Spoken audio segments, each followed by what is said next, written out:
3月17號，一個令人痛心嘅消息傳遍咗香港同埋成個商界。香港超級富豪李兆基喺佢建造咗長達10年嘅太平山頂豪宅入面安詳離世，家人都陪喺佢身邊，一齊送他走完咗呢段傳奇嘅一生。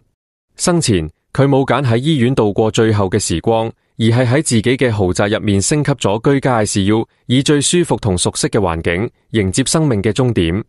喺無人機偷偷拍到嘅視頻入面，我哋可以見到李兆基生前坐住輪椅，身邊圍住4個着住白大褂嘅護工，佢哋時刻關注住李兆基嘅身體狀況。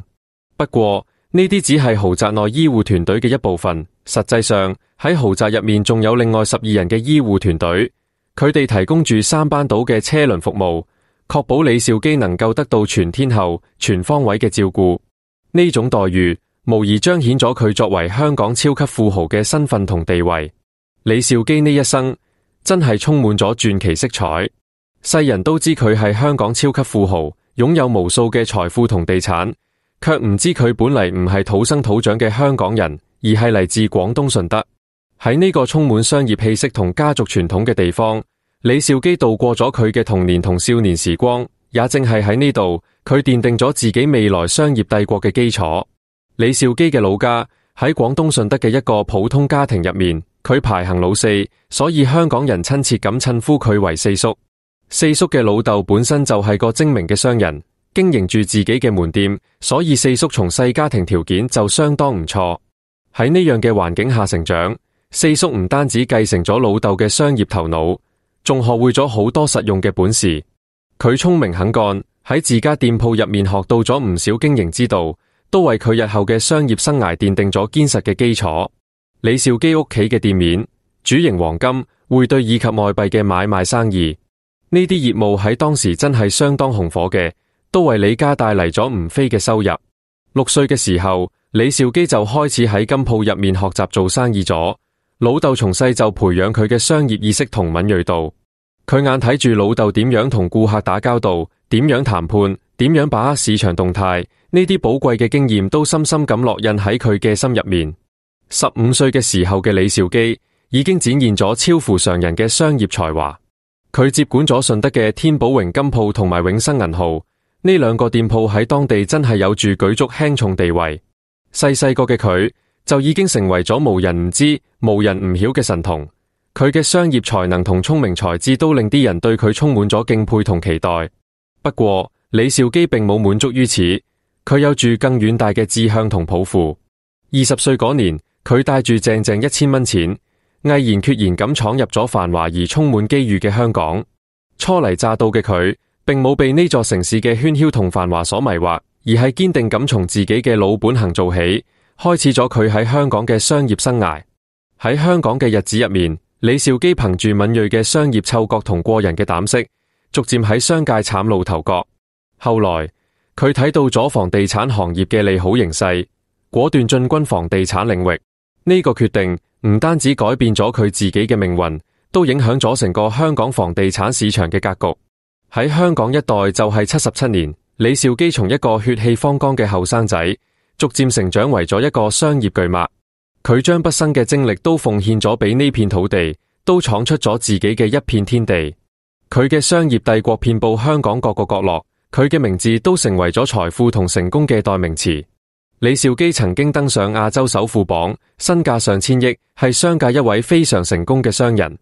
佢嘅成功唔單止體現喺財富同地位上，更體現喺佢嘅商業智慧同遠見卓識上。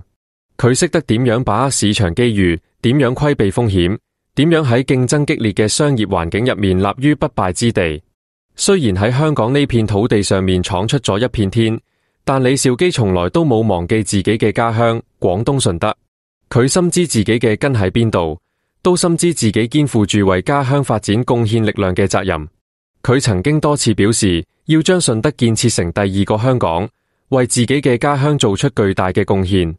李兆基曾經話，順德係哺育我成長嘅故鄉，我對呢度有住深厚嘅感情，支持家鄉建設係我多年嘅心願，都係我一直以嚟喺努力做嘅嘢。佢用自己嘅行動踐行咗呢個承諾，為順德嘅發展傾注咗大量嘅心血同資金。1978年，李兆基就率先捐贈咗180萬蚊，用於擴建順德華僑中學。呢間學校喺佢嘅支持下，唔單止改善咗教學條件，仲提高咗教學質量，為順德培養咗一批又一批嘅優秀人才。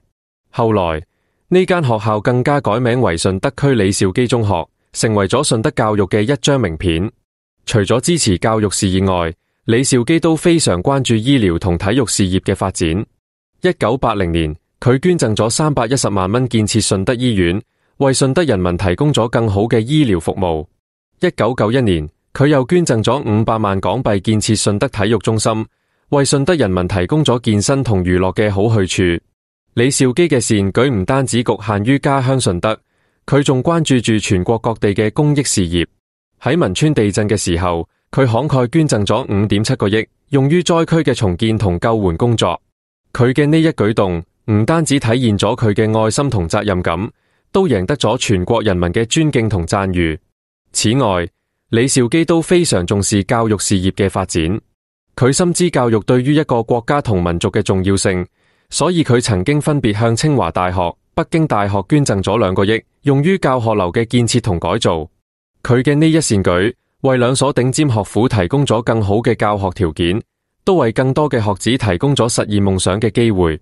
李兆基唔單止係一名成功嘅商人，更加係一位忠心愛國嘅慈善家。佢用自己嘅行動詮釋咗咩係真正嘅企業家精神同社會責任感。佢深知自己嘅成功離唔開社會嘅支持同幫助，所以佢始終保持住一顆感恩嘅心，回饋社會，幫助他人。喺97歲嘅年紀，李兆基與世長辭，安詳離世。佢嘅離世令無數人為之惋惜同悲痛。佢嘅一生充滿咗傳奇同輝煌，都充滿咗愛心同奉獻。佢用自己嘅行動書寫咗一部感人至深嘅商業傳奇同人生篇章。原本以為咁樣一位喺香港拼搏咗好多年嘅商業大亨，會選擇葬喺佢心愛嘅呢片土地上。不過真係出乎意料，李兆基走咗之後，竟然選擇葬返自己嘅老家廣東順德。喺廣東順德嘅飛鵝墓園係李兆基嘅家族墓地，佢老豆李介甫同埋亞馬贈鑾鳳都葬咗喺度。可能生前冇喺父母身邊盡孝嘅佢，走咗之後選擇喺父母身邊長眠，都算係一種落葉歸根啦。李兆基一直都好關心家鄉建設，對住自己嘅親兄弟都特別豪爽。佢深知家族嘅力量同團結嘅重要性，所以佢一直都保持住對家族嘅關懷同支持。早喺1993年平安改制嘅時候，李兆基就收購咗2億股份。後來佢將這些股份俾咗親弟弟李兆南，希望可以幫佢改善生活，實現自己嘅夢想。再後來，隨着股價嘅暴漲，李兆南手上面嘅股份市值竟然高達200億。佢呢個舉動唔單止體現咗李兆基對家族嘅深厚感情，都展現咗佢嘅願言卓識同埋慷慨大方。一個咁重視家族觀念同家鄉建設嘅人，選擇葬喺自己嘅老家，陪喺父母身邊，都係可以理解嘅。畢竟喺好多地方都講究落葉歸根，都有好多人走咗之後都要葬入祖祠嘅。對李兆基嚟講，能夠返到家鄉，陪喺父母身邊長眠，可能係佢一生之中最大嘅心願同安慰啦。李兆基嘅離世，令我哋失去咗一位偉大嘅商業大亨同慈善家，但佢嘅精神同事跡，會永遠銘刻喺我哋嘅心中。佢用自己嘅行動詮釋咗咩先至係真正嘅成功同幸福。